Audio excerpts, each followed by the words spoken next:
Well, hey there, and welcome to the Beginner's Garden Podcast. If there's one thing that I want to tell any beginning gardener, it's that I don't want you to fear failure. Failure is not the enemy, and in many ways, it is a huge learning opportunity. And it's not something that we grow out of the more experience we get. Just this year, my jalapeno plants wilted suddenly. I had to take them out early. I also had to pull out my okra early. My cucumbers were bitter in the beginning, and in the late ones had all sorts of disease. And my bell peppers barely produced all season. These are just a few of the failures that I have experienced this year. And yes, while I am disappointed, I'm taking these failures just like they are as learning opportunities. Here's what this means for you. I don't want you to go into any garden season fearing failure. You learn so much more from failures than you do successes, whether that's a failure due to your error, the weather, disease, pest, or something else entirely. I'm convinced that we all become better gardeners when we name our failures instead of just brushing past them and pretending they didn't happen. I have a tendency to do that sometimes. So we name them instead. We try to figure out what happened to the best of our ability, and then we try again. With that in mind, I'm going to share with you some of my failures this season. Sure, a beginning gardener may look at my 13 years of experience and assume that failures are way back in my rearview mirror. But any veteran gardener will tell you that failures are not something that we ever fully get away from, especially if we continue to try new things year after year, and we continue to test and we continue to learn. And honestly, I don't know that I would have a garden without trying new things and testing new things and learning new things, because that's part of the fun of it. Now, before I get specific into the failures that I've had this year, let me share something that I hope will encourage you. The entire reason for this episode initially was to share my failures with you. And the reason was because it seemed like I am seeing failures everywhere I turn right now. But as I thumbed through garden photos of my garden from this year, I realized that honestly, I had far more successes than I realized. I organized my garden photos month by month, and I think I got to July before I really found any major setbacks. That means that I had months of good, abundant, successful, and joyful gardening experience. But honestly, in August, September, and now October, it's easy for all of us to focus on the struggles because that's what's top of mind right now. So if you're feeling a bit defeated, like I was, I would encourage you to look back, and you might actually see more successes than you realize. Just preparing for this podcast episode encouraged me because I realized it wasn't all bad. I had some really good moments as well. But with that in mind, I want to share with you 4 specific failures that I had in my garden this year, what happened, what I think might have been the problem, and what I need to do about it in the future. So hopefully you can learn something from my failures, but also be encouraged that when you face your own, there is hope and you can move forward. So let's talk about failure number 1, and that is my bell peppers. You guys, I have been growing bell peppers from the very beginning. This is not a difficult crop to grow, and every year, for the most part, I get a bumper crop of bell peppers. I'm able to have plenty for fresh eating, and then I chop and freeze them for year-round use. It has been years since I've had to buy bell pepper, to be honest with you, because I've had such success with bell peppers in my garden. But this year was different. This year, I'm not sure that I'll have enough to last me for the winter. I do still have some from last year, but they're frozen and they get freezer burned after a year or so. So we'll just have to see how much I end up with. But what I was trying to figure out is why they were so sad this year, why they didn't grow as well as they usually do, because for the most part, I'm choosing the same peppers that have done well in the past. Emerald Giant is one of my favorites that I grow, and it's been a consistent producer year after year for me. I also planted in the same type of soil that I always use. I planted in raised beds like I have done for many years. But the difference this year was that I moved all of my bell peppers to my kitchen garden. And if you've seen any of my YouTube videos, and you know that I have two specific garden spaces, and they're in two different parts of my yard.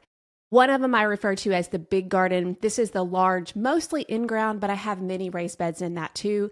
It's further away from my house, and around it are some trees. Not too many. We ended up taking a couple of down because they ended up shading the garden too much, but there is still some dappled shade in that garden. Whereas my kitchen garden is right outside my back door, and it has full sun, full southern exposure. And these bell peppers I planted in that kitchen garden at the southernmost bed. So there was absolutely nothing hindering the sunlight. And what I think ended up happening is that I think they got too much sun. And I know that sounds crazy because peppers are a fruiting plant and they love the heat. So you would think that they need full sun all the time. And I think this is an example of context mattering. Because if you live in a cooler climate, you probably are going to want full sun. If you're not getting into the upper 90s and 100s, full sun's probably going to be better for you. But I have learned that peppers can also use some shade from my Texas friends who have told me that they have experienced a lot of the same thing that I'm describing now that honestly I hadn't experienced personally before. And that's because I had always planted my bell peppers in my big garden that had some natural shade during the day. Not full shade, but just as the sun tracks, for 30 minutes or so, it might get some shade here and some shade there. So it wasn't direct full sun 24/7 in the summer like this year's planting was. What I started to notice is that they just looked stressed. They looked sad. They were getting plenty of water. Like I said, the soil was the same. So there really wasn't a reason for this. And then what cued me to this mostly was that as they started fruiting, they started getting sun scald on the fruit. Now, this was something that I filmed a YouTube video about, so I can show you what sun scald looks like. We'll put that in the show notes for you to go look at. But once I realized that was happening, I added shade cloth to these beds, but honestly, they didn't end up rebounding. They didn't end up doing any better. So I think they were just really stunted from that early sunlight that had really bothered them. Some didn't rebound at all. I ended up having to take them out. And the ones that were okay, and honestly, in the fall, they started picking up a little bit better, but they didn't produce a whole lot. So the lesson that I learned with this particular failure, even though I did get some bell peppers, I just didn't get the production that I was used to. I learned that in my large garden, because there was natural shade, this was able to mitigate the harmful heat of the full sun. And with my kitchen garden, if I plant my peppers there, which I do enjoy having my peppers there, being able to walk outside and pick them as needed, I will need to consider adding a light shade cloth earlier in the season, especially as it starts to get into the 90s, and just see if that will help. I know some people that they may have their peppers in containers and then they move them in an area where they get some natural shade. It's not something that I want to encourage you to put peppers in shade because as a fruiting plant, they need sun, but depending on where you're located, you might want to play around with adding some shade and see if that might help. And again, like I'm going to mention with all of these failures, this is my working theory. I will definitely need to test it more in my garden. I'm going off of my own observations and from what other people are telling me, but this is right now the theory that I'm going with, and we'll see in future years if that pans out. Failure number 2 was okra. Now, it's really hard for me to call this a failure because I ended up getting okra probably from late June to mid-August, and I got plenty during that time. But in my garden, okra typically goes through September easily, but this year it didn't. And this was really perplexing to me because it is really hard for okra to fail in a southern garden. If you live in the South and you want a fail-proof crop, you plant okra or you plant sweet potatoes. Those are just, they love it here. That's their natural habitat. So I found it really strange in the middle of August and maybe in the beginning of August, my okra plants were just not looking right. They weren't full, they weren't green, they weren't robust. They started looking spindly, they were stunted, they started getting yellow looking, they just looked sick. And I wasn't quite sure what the problem was. And eventually I took one out, one of the ones that looked the worst. I took it out and I examined the roots because I suspected that they may have been infested or infected with root knot nematodes. Now, I have seen root knot nematodes on my okra in my large garden. I typically grow okra in the ground in my large garden. And when I've pulled them out at the end of the season, I have seen root knot nematode damage, but usually it's not till the end of the season. This happened quickly and it happened early. And let me just tell you, if you don't know what root knot nematodes are, what you'll find is that if you see a plant that's struggling like that, like I described with okra, and then you pull out the roots, what you'll see is knobby, swollen areas on the roots. They're kind of whitish, at least the ones that I have seen. My root system of my okra also had a very weak root mass. The roots that were there were tangled. There weren't a whole lot of fine root hairs. If you pull out a crop that's healthy, that root system is going to be really large. It's going to have lots of hair, like root hairs. It's going to be very robust. But you pull out something that has been infected with root knot nematodes and it's just real like snarly looking and just doesn't look right. There's a clear difference besides being able to notice the galls on the roots. So what happens with these root knot nematodes is that, and I believe, if I'm not mistaken, they're a type of roundworm. Check me on that. But what they do is that they invade the roots, and what they do from there is this reduces the water and nutrient uptake. So the crop is not able to get the water and the nutrients it needs. And when it's starved, that's what it looks like. It essentially looks like it's starved.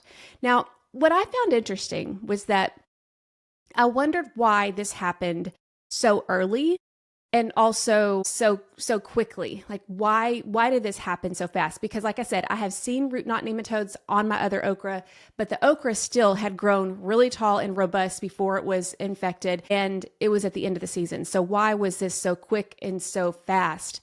And I started looking up some information. I was actually chatting with ChatGPT about this because I suspected that it had something to do with them growing in raised beds. Now, I have grown okra in raised beds before, but I wondered if this could have been a contributor. So here's what could have happened. Again, this is something that I can test in the future, is that supposedly root knot nematodes can thrive in a more confined space. So the raised beds that I have grown them in the past have, again, been in my large garden where the raised bed bottom opened to my ground garden bed. And I feel like there was just a lot of opportunity for the roots to be able to go down deep into my garden. In my kitchen garden, it's a little different. I don't have anything on the bottom of my raised bed, but the ground underneath it is very compact, has been really compact. So the underneath ground was not the same porosity, I would say, as what I'd grown in my large garden before. So what I think may have happened is that these nematodes were able to thrive in a more confined space. The roots were not able to get any deeper than the raised bed. And because raised beds sometimes will drain faster and even sometimes heat up faster, this provides a perfect environment for the nematodes to reproduce quickly. Also, with the raised bed, limited soil volume, and if the nematodes were already in higher concentration in this limited space, that just allowed them to proliferate there. So all this spelled disaster for my okra, but now I'm looking in the future. What do I do now? Because I've got these raised beds, what do I do in the future? And the thing that I needed to understand is that root knot nematodes can persist in the soil for years. So this is something that will continue to be a problem in my garden if I don't take any action. So what I will do in the future is I want to rotate these okra into another bed. Obviously, I don't want to plant okra in that bed again. And I do want to be careful what I plant in that same bed because these root knot nematodes do affect not only okra, but also plants in the Solanaceae family, which is tomatoes and potatoes and peppers, eggplant, and then the cucurbit family, which would be your squash and your cucumbers. And so I want to be really careful if I plant any of those crops in that same area that we may have the same problem. So here's what I want to do to try to help reduce the populations of those root knot nematodes. There are several different things that you can do, but the thing that I had most handy was to plant a cover crop. Mustard in particular has been shown to help reduce root knot nematode populations in the bed that they're planted in. And not just any mustard. Imagine there's probably some benefits to any kind of mustard, but there was a specific type of mustard cover crop mix that I have from True Leaf Market called Mighty Mustard Blend. This is not a mustard for consumption because it's basically been bred to have all these biofumigant properties that are going to be good to get rid of these nematodes and weeds and other pests in the soil. So this is some really strong stuff. I had some of that, so I started planting that in the raised beds as much as I can. Now, I did look up how to make sure that this was as effective as it can be. And what I'll need to do is before the mustard gets into full flower, I'll need to chop it as finely as I can and incorporate it into the soil as fast as I can. So I'm a big fan of chop and drop. If you take some kind of a cover crop and then chop it and just let it stay on the surface and then let the microbes eventually break it down, that's usually what I'll do with cover crops. But for this specific purpose, those, and I'm not going to pronounce this right, glucosinates, I probably should look that up, but if you read it, you'll recognize it. Those need to be incorporated into the soil quickly, and it needs to be moist for it to make a difference. Otherwise, they'll just go away. And I don't know if they evaporate or if they just disintegrate. I'm not quite sure. But the point is that they needed to be incorporated quickly. So what I'll do is I will chop as finely as I can. I'm not sure if I'm going to use just regular loppers. I think if I used a weed whacker, they'd probably just go everywhere, may not stay in place. I don't know. We'll decide when that gets here. But then I will incorporate it into the raised bed soil as quickly as I can. And then from there, I don't need to plant anything for 3 to 4 weeks. I need to let it sit there before I plant anything. That is my goal to help with reducing the populations of these root knot nematodes. Mustard marigolds can also have a similar effect, although studies have not shown it to have as dramatic of an effect as planting a mustard blend like this, but I did already have some marigolds in my garden. So when I took them out, I basically put all of the leaves and the flowers on the soil and kind of worked that into the soil as well. I've seen conflicting information online, whether it is the actual plant that is worked back into the soil that can reduce the nematode population, or if it's the roots, but most of what I've been able to find shows that it would be the roots, the living roots that help deter the nematodes. So my thought is that over the off season, I'll add the mustard, but then during the summer season, I'll companion plant even more with marigolds. So we'll see how that works. There are also other things that you can do, such as applying beneficial nematodes. I haven't looked into that quite yet, but for now I'm going to focus on the mustard and then the marigold companion planting and see if that helps any next year, in addition to rotating crops. Those were my first 2 failures, and you can tell that I am actively going to be looking at ways to hopefully mitigate that and prevent that next season. And next, we're going to be talking about my second 2 failures. But before we get there, I wanted to tell you about the sponsor for this episode, Organic Rev. You've heard me talk about Organic Rev. It is one of my favorite things to use in my garden, and especially as we are getting ready to plant garlic soon. Hopefully you're planting it shortly, or you will be soon. And I love to soak my cloves of garlic in an Organic Rev water mixture, about 50-50, for a couple of hours before I plant my garlic. Typically on garlic planting day, I will soak them in a mason jar while I'm preparing the garlic bed, getting everything ready for planting. And usually by the time I'm adding extra compost and even adding some fertilizer if I want to, while I'm getting my garlic bed ready, I have my garlic cloves soaking in Organic Rev. And then what that does is that helps to boost the microbial life around the garlic when it's planted, and it also helps with root growth. Robust root growth early on in garlic is really important.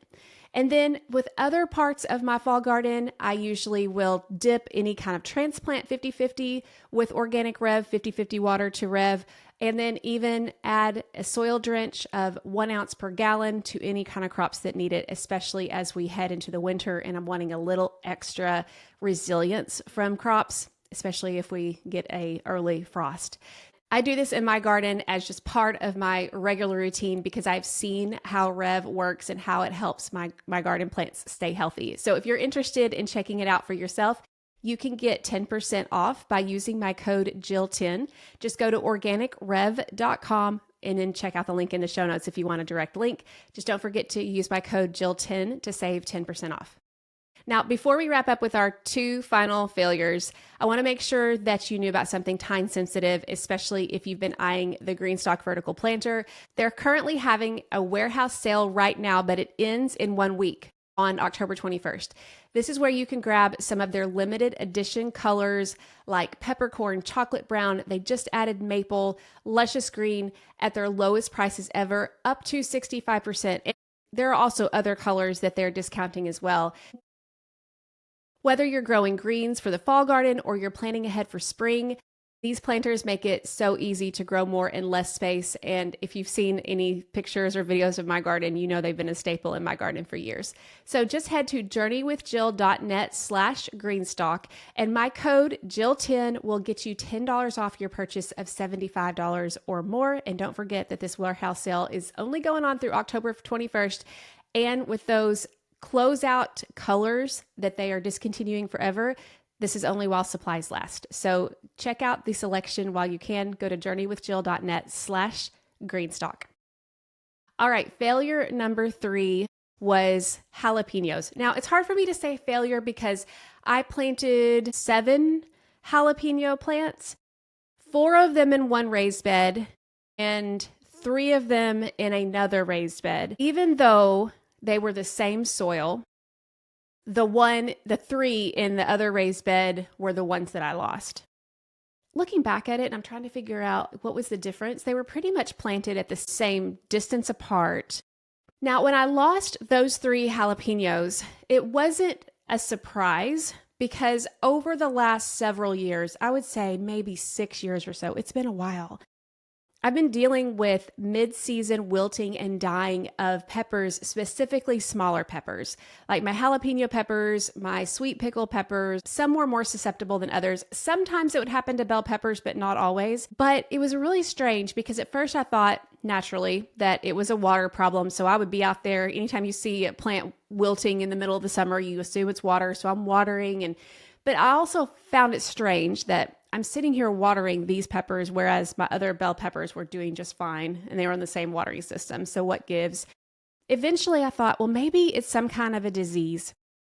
So I searched and searched, looking at different extension websites, searching for all the pepper diseases I could find, and nothing really made me think that this is it, where, oh, it's got this disease. I came close. There was one that I thought it might be, but there were still some things that just weren't exactly tracking. But this year, as I've been doing a lot with troubleshooting in my garden, I uploaded a picture to ChatGPT and it suggested something I had never heard before. It suggested southern blight, which I found strange that I had never heard of this before. But maybe it's because it's something that is more common with hot and humid summers. And a lot of the times when you're looking up extension websites, you find them all over the country and sometimes they don't always apply to your location. I'm not sure why this hadn't been on my radar. But what southern blight can do is it's a fungal disease that's in the soil and it can cause sudden wilting of a plant. And the base, this was a telltale sign for me. The base I found was really interesting because it just looked like had this dry tan lesion, almost like a corky look to it on the outside. It was really strange, but also southern blight can cause tan or dark brown rot at the base of the stem. So I'm assuming that this is what it is. It did seem like it tracked for the most part. And it also tracked because this fungus does love hot and humid summers. It's worse with dense planting. It's worse with thick mulch layers and poorly drained soil. And I'm not really sure. I don't even remember having mulch on that particular bed, which I preach mulch, so I don't know if I just didn't get to it or not. And they weren't any, closer together than my 4 that survived, but they were in my self-watering raised bed. So I'm not sure if that had something to do with it, so that the soil just stayed more moist in my self-watering raised bed than it had in my beds that were irrigated, daily or every other day with my Garden in Minutes garden grids. I'm not quite sure. But all that to say, it was just those 3 that were affected this time. And the ones in my raised bed were not. And I still find that strange. I'm not really sure what the difference was. There could have been an issue because I initially had companion planted those 3 with some cauliflower that grew really big, and the peppers were really struggling to get any light. So it's possible that early on in their growth, they may have been struggling to get light and get drainage and all of that, whereas the other peppers didn't have that issue. I'm just kind of speaking like randomly of what could have been the issue. This is the thing, we may never fully know what the problem is, but just identifying that this was probably the issue has given me some ideas of what I can do in the future. One thing that I found when I was looking it up, well, the first thing, rotating the crops is important because this fungus lives in the soil. Another thing is to mulch lightly, spread out the plants more so that there's more airflow. Another suggestion was to plant in a mound because the water tends to congregate at the bottom, and that is what helps the fungus to thrive. But another idea that I'll have to look at was to apply Bacillus subtilis to the soil and to the plant when you're planting. So I found that really interesting. It is organic. And supposedly what the Bacillus subtilis does is it congregates around the roots of the plants and almost forms this barrier to keep the fungus of southern blight away. I thought that was really interesting. And from what I read, I could apply it to the soil that the peppers are going to go into 3 to 7 days before planting, and then dip the root ball into it before planting. And then every 2 to 4 weeks, reapply because the bacteria will eventually disperse. So you want to re-inoculate it throughout the season. So that is something that I think would be worth trying next year just to see if that really does work. All that to say, one thing that I would encourage you, if you just do not know what happened to one of your plants, I have found ChatGPT to be helpful. Is it perfect? Probably not. But I found that it at least shows me different options of what something could be. I will say that I uploaded a photo of my okra at first, like what's going on with my okra, because I've never seen it like this early. And it gave me all these other things that ended up not being the problem. So I'm not saying like put all your eggs in that basket, but at least it can get you going in directions that you may not have thought of originally. Okay, moving on to number 4. My cucumbers really struggled this season, and I have had a really good cucumber harvest for many years. It's been a while since I've had issues with cucumbers. My first issue this year was my first planting. Those cucumbers were bitter, and it's been many years since I've had any issues with bitterness, and I'm still not quite sure the reason. I know that bitterness is caused by stress. Usually that stress is heat plus not enough water. Yes, we had the heat, but it had plenty of water because I had my Garden in Minutes garden grids on timer, and it had plenty of water.